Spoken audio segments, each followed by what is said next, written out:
नमस्कार दोस्तों, आप सभी का अपने YouTube चैनल सिटी ट्रोलर में फिर से एक बार स्वागत है। दोस्तों बंधु, कैसे आप सब? उम्मीद करते हैं कि आप सब बहुत ही अच्छे होंगे। तो दोस्तों, इस वीडियो में हम लोग डिस्कस करने वाले हैं जीन प्याजे का सिद्धांत। तो दोस्तों, मेरे भाई, मेरे बंधु, मैं आप लोगों को आग्रह करना चाहता हूं कि ये वीडियो बहुत ही ज़्यादा इंपॉर्टेंट होने वाला, बहुत ही ज़्यादा धाकड़ होने वाला है। तो दोस्तों, मेरे भाई, मेरे बंधु, ये वीडियो को स्किप नहीं कीजिएगा, वीडियो को पूरा देखिएगा। क्योंकि दोस्तों, जीन प्याजे एक ऐसा टॉपिक है जिससे आपके सीटेट के क्वेश्चन में कम से कम तो 8 क्वेश्चन जरूर ही पूछा जाता है। दोस्तों, यदि आप लोगों को 8 नंबर अपना फिक्स करना है दोस्तों, ये वीडियो को अंत तक विजिट जरूर कीजिएगा। ठीक है। यदि वीडियो को अगर अंत तक नहीं देखे तो दोस्तों इसका 1% भी फायदा आप लोगों को नहीं मिल पाएगा। तो चलिए दोस्तों, वीडियो को शुरू कर रहे हैं।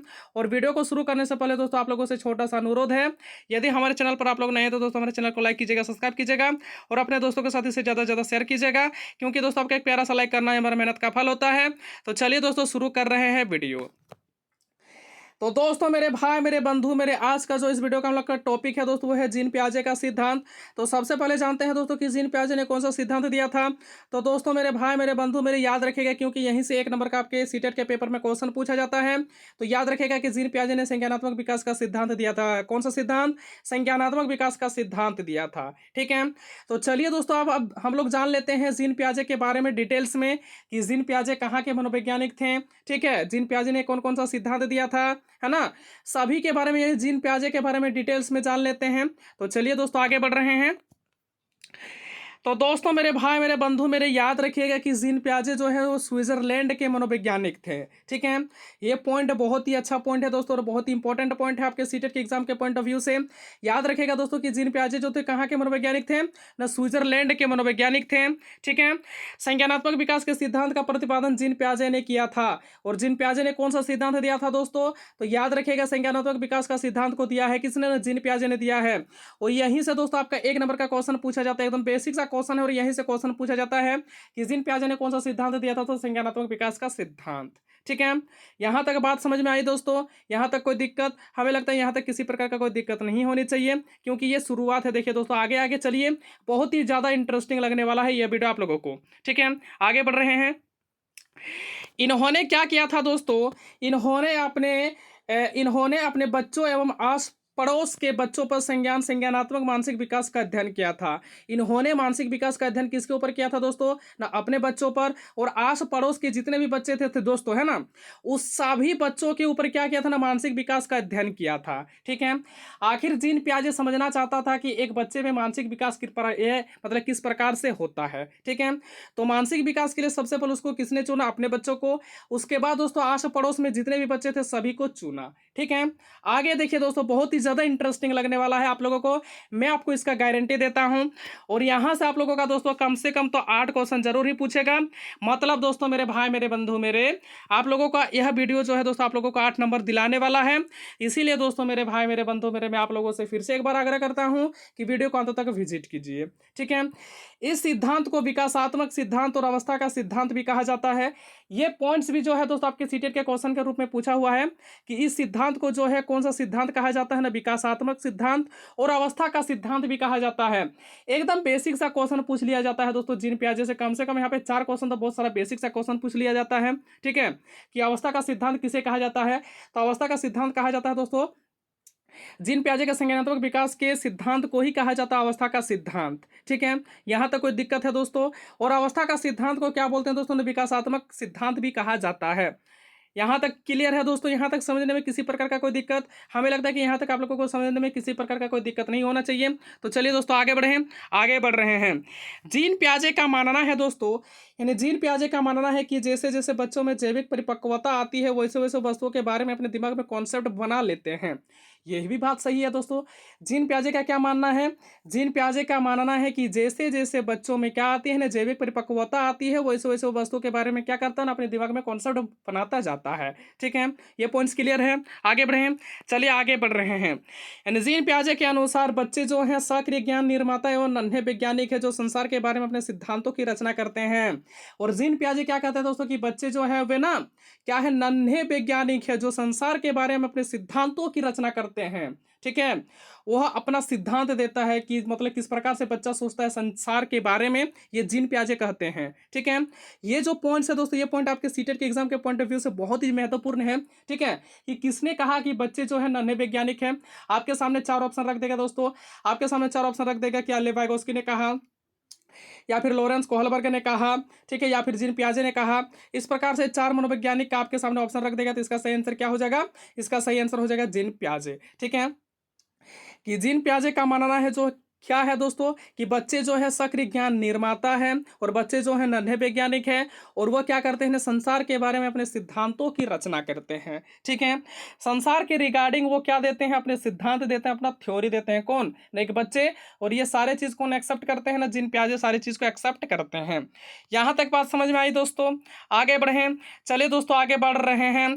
अब बात कर लेते हैं दोस्तों कॉन्सेप्ट ऑफ कॉग्निटिव डेवलपमेंट, मतलब क्या हुआ दोस्तों ना? संज्ञानात्मक विकास का कॉन्सेप्ट क्या है, तथ्य क्या है, उसको हम लोग समझते हैं।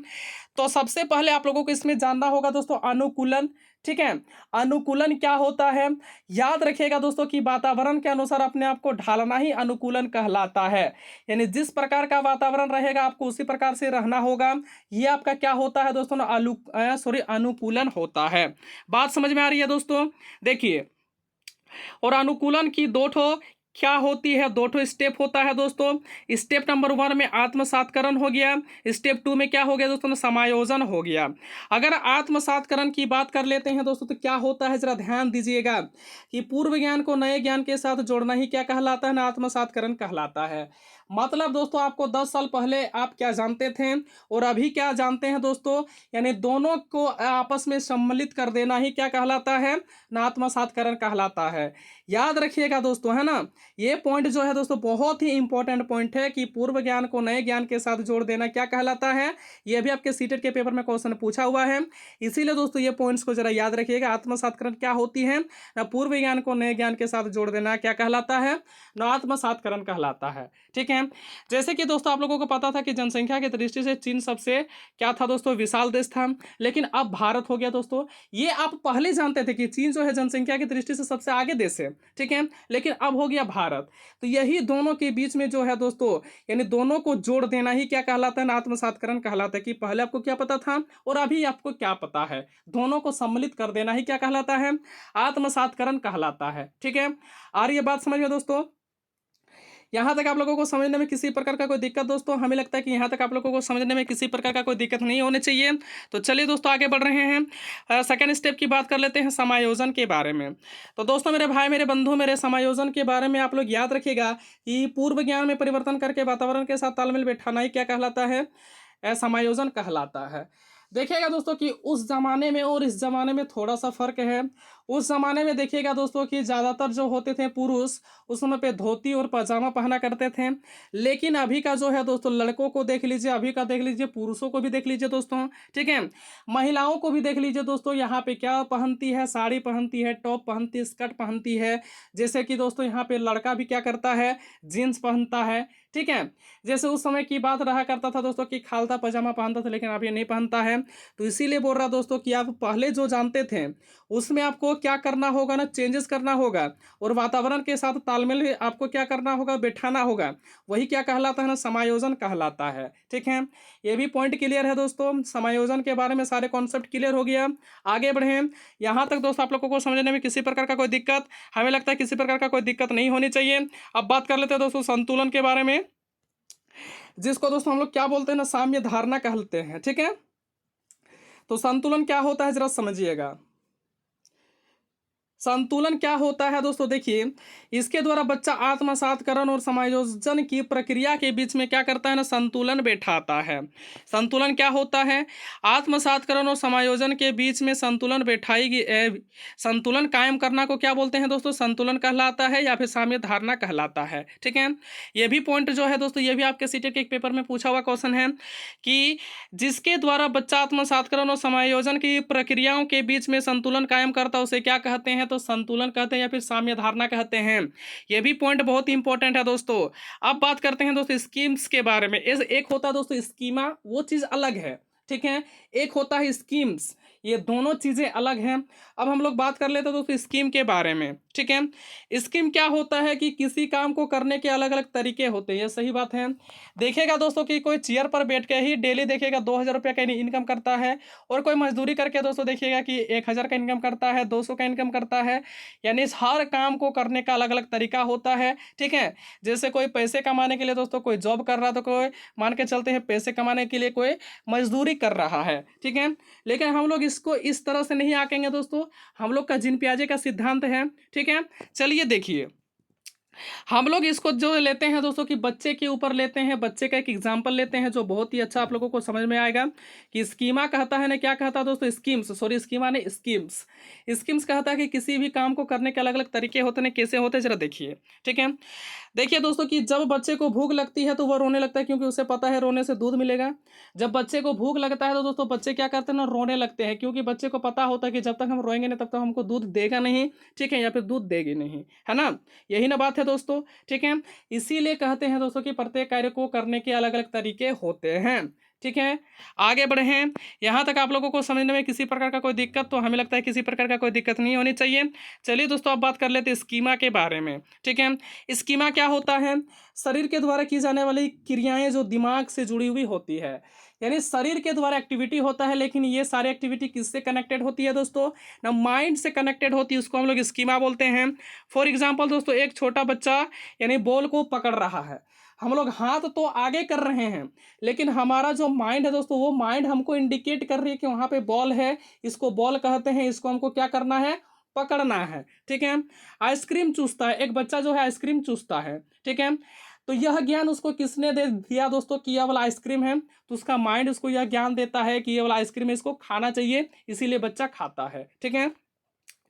इसीलिए कहा जाता है दोस्तों, मेरे भाई मेरे बंधु मेरे, कि स्कीमा क्या होती है, वह सारे एक्टिविटी जो माइंड के साथ जुड़ा हुआ होता है उसको हम लोग स्कीमा बोलते हैं, ठीक है। आई बात समझ में दोस्तों, आगे बढ़े, चलिए आगे बढ़ रहे हैं। अब बात कर लेते हैं कि जीन पियाजे ने संज्ञानात्मक विकास की कितनी अवस्थाएं बताई है। यहाँ से भी क्वेश्चन आपके सीटेट के पेपर में पूछा गया है, तो याद रखिएगा दोस्तों कि जीन पियाजे के संज्ञानात्मक विकास की 4 अवस्थाएं बताई है। कितनी अवस्था दोस्तों, न 4 अवस्था के बारे में बताई है। नंबर 1, 4 अवस्था में सबसे पहला अवस्था का नाम क्या है दोस्तों, तो सबसे पहला अवस्था का नाम है संवेदी पेशी अवस्था, दूसरा अवस्था का नाम है दोस्तों पूर्व संक्रियात्मक अवस्था, और तीसरा अवस्था का नाम है दोस्तों मूर्त संक्रियात्मक अवस्था, और चौथा अवस्था का नाम है औपचारिक संक्रिया की अवस्था। ये चारों अवस्था बहुत ही इंपॉर्टेंट है, क्योंकि चारों अवस्था से कम आपके सीटेट के पेपर में 4 क्वेश्चन रहते हैं, और बेसिक से आपका 4 क्वेश्चन पूछा जाता है। तो मैं फिर से आप लोगों से एक बार आग्रह करना चाहता हूँ कि जीन पियाजे का संज्ञानात्मक विकास का सिद्धांत बहुत ही महत्वपूर्ण है, इसीलिए दोस्तों इसको पूरा विजिट कीजिए। अब बात करते हैं संवेदी पेशी अवस्था के बारे में दोस्तों। तो देखिएगा दोस्तों, मेरे भाई मेरे बंधु मेरे, की इस अवस्था का उम्र 0 से 2 वर्ष तक मानी जाती है, और यही से आपका एक क्वेश्चन पूछा जाता है कि संवेदी पेशी अवस्था का उम्र कब से कब तक माना जाता है। तो याद रखिएगा दोस्तों, 0 से 2 वर्ष तक माना जाता है। इस अवस्था में बच्चा ज्ञानेंद्रियों के माध्यम से सीखता है, यस ये सही बात है। इस अवस्था में एक बच्चा जो होता है किसके माध्यम से सीखता है ना, ज्ञानेंद्रियों के माध्यम से सीखता है, ठीक है। आगे बढ़े, यहाँ तक कोई दिक्कत है दोस्तों, हमें लगता है यहाँ तक किसी प्रकार का कोई दिक्कत नहीं होनी चाहिए। तो देखिए दोस्तों, इस अवस्था में बच्चे के अंदर वस्तु को पहचानने का गुण आ जाता है। याद रखिएगा दोस्तों, इसी अवस्था में क्या होता है ना, वस्तु को पहचानने का गुण आ जाता है, ठीक है। अर्थात बच्चे अपने दिमाग में वस्तुओं की छाप बनाना शुरू कर देता है, और इसी अवस्था में यानी संवेदी पेशी अवस्था में बच्चा क्या करता है, अपने दिमाग में वस्तुओं के बारे में छाप बनाना शुरू करता है, और जिससे वो छिपी हुई वस्तु को आसानी से ढूंढ लेता है, ठीक है। तो यहीं से आपके सीटेट के पेपर में क्वेश्चन पूछा हुआ था दोस्तों कि बच्चे अपने दिमाग में वस्तुओं की छाप बनाना किस अवस्था में शुरू करता है। तो दोस्तों इसका आंसर हो जाएगा संवेदी पेशी अवस्था, और ये क्वेश्चन बहुत ही ज़्यादा इंपॉर्टेंट है, बहुत ही ज़्यादा महत्वपूर्ण है। तो दोस्तों मेरे भाई मेरे बंधु मेरे, एक टाइम खाना नहीं खाइएगा दोस्तों, लेकिन ये वाला जरूर ही आप लोग रट जाइएगा, ठीक है। आगे बढ़ें दोस्तों, आगे बढ़ने से दोस्तों मेरे भाई मेरे बंधु मेरे, हमें भाषा के बारे में ज़्यादा नॉलेज नहीं है। यदि बोलने में किसी प्रकार का कोई गलती हो जाता दोस्तों, हमें क्षमा कीजिएगा, हमें माफ़ कीजिएगा, ठीक है। अब बात कर लेते हैं हम लोग पूर्व संक्रियात्मक अवस्था के बारे में। तो दोस्तों इस अवस्था का जो उम्र है, इस अवस्था का उम्र कब से कब तक माना जाता है? 2 से 7 अवस्था तक मानी जाती है। याद रखिएगा, यह क्रिया करने से पहले की अवस्था है। मतलब 2 से 7 वर्ष तक बच्चा क्या करता है? कोई भी काम नहीं करता है, वह सिर्फ उद्दंडगिरी ही करने लगता है, ठीक है? वह सिर्फ उद्दंड ही होता है, खेलने में ज़्यादा व्यस्त रहेगा, ये करने में, वो करने में, ठीक है? मतलब क्या हो गया दोस्तों, इसमें जो है, इसमें बच्चा काम कम करता है, काम को बिगाड़ता ज़्यादा है, ठीक है? इसीलिए कहा जाता है यह क्रिया करने से पहले की अवस्था कहलाता है। किसको? किसको बोलिए दोस्तों? पूर्व संक्रियात्मक अवस्था, ठीक है? यानी पूर्व संक्रियात्मक अवस्था में बच्चा जो होता है वो कार्य नहीं करता है और इसका उम्र जो है वो 2 से 7 वर्ष तक मानी जाती है। क्लियर है? आगे बढ़ें, चलिए आगे बढ़ते हैं। इसमें बच्चा सामने आने वाली चीज़ों को देख पाएगा लेकिन उसके साथ कोई क्रिया नहीं कर पाएगा। इसमें क्या करता है ना दोस्तों, सामने आने वाली चीज़ों को बच्चों देख सकता है लेकिन उसके साथ कोई क्रिया नहीं कर पाता है, ठीक है? अब इसमें हम लोग बात करेंगे जीववाद के बारे में। इस अवस्था में क्या होता है दोस्तों, बच्चे के अंदर में जो है वो जीववाद का गुण नहीं आता है। तो देखिए जीववाद होता क्या है, जब बच्चा सजीव और निर्जीव वस्तु में अंतर नहीं कर पाता है। यानी पूर्व संक्रियात्मक अवस्था में क्या होता है दोस्तों कि एक बच्चा जो है कौन वाला सजीव है और कौन सा वस्तु निर्जीव है उसके बीच में अंतर नहीं कर पाता है, वह सजीव और निर्जीव के बारे में कंफ्यूज हो जाता है, ठीक है? उसके बाद बात करेंगे दोस्तों अह केंद्रित के बारे में। जब बच्चा यह सोचना शुरू कर देता है कि जो वह कर रहा है, वो सोच रहा है, वो सब ठीक है, ठीक है? अह केंद्रित क्या होता है कि इस अवस्था में बच्चा जो होता है, जो सोचता है और जो कह रहा है और जो बोल रहा है, ठीक है, और जो सोच रहा है वो सारा का सारा ठीक है, ठीक है? उसको बोलते हैं हम लोग अह केंद्रित। और अह केंद्रित का गुण क्या होता है दोस्तों, इस अवस्था में नहीं आती है, ठीक है? अब अपलटावी, इसमें बच्चा वस्तुओं, संख्याओं, समस्या आदि को उलटना पलटना नहीं सीखता है। और यहाँ पे क्या हो गया दोस्तों कि पूर्व संक्रियात्मक अवस्था में क्या करता है बच्चा ना, इसमें वस्तुओं को उलटना पलटना नहीं सीखता है, संख्याओं को उलटना पलटना नहीं सीखता है और समस्या आदि को उलटना पलटना नहीं सीखता है। जैसे फॉर एग्जांपल दोस्तों कि यहाँ पे 4 जोड़ यहाँ पे लिख देते हैं 4 + 5 बराबर हो गया 9, ठीक है? एक बच्चा ये सीधा सा कर लेगा, लेकिन उसी बच्चे को अगर पूछा जाए कि 5 + 4 बराबर कितना होगा, तो ये उसके उसके माइंड में क्वेश्चन बन जाएगा, अरे ये और ये दोनों चीज़ तो अलग अलग है लेकिन है एक ही, ठीक है? लेकिन इसमें क्या होता है दोस्तों पूर्व संक्रियात्मक अवस्था में कि बच्चे के अंदर में अपलटावी का गुण नहीं आता है। और अपलटावी किसको बोलते हैं कि इसमें जिसमें बच्चा जो होता है वस्तुओं, संख्याओं को उलटना पलटना नहीं जानता है, उसको हम लोग बोलते हैं अपलटावी का गुण, ठीक है? बात समझ में आ रही है दोस्तों? तो दोस्तों यहाँ तक हम लोग डिस्कस कर लिए। यहाँ तक आप लोगों को समझने में किसी प्रकार का कोई दिक्कत दोस्तों? हमें लगता है किसी प्रकार का कोई दिक्कत नहीं होने चाहिए। चलिए दोस्तों अब बात कर लेते हैं इस अवस्था में क्या होता है। मुद्रा, दूरी, भार, ऊंचाई आदि के कॉन्सेप्ट की कमी इसी अवस्था में होती है और ये पॉइंट बहुत इंपॉर्टेंट है आपके सीटेट के एग्जाम के पॉइंट ऑफ व्यू से। तो संवेदी पेशी अवस्था तो हम लोग जान लिए दोस्तों। अभी हम लोग डिस्कस कर रहे हैं पूर्व संक्रियात्मक अवस्था, ठीक है?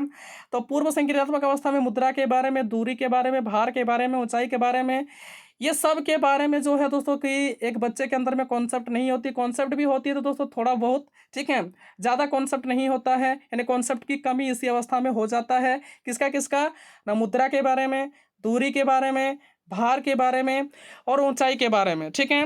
आए बात समझ में दोस्तों? अब आगे बढ़े हैं, चलिए अब लोग बात कर लेते हैं केंद्रीकरण के बारे में।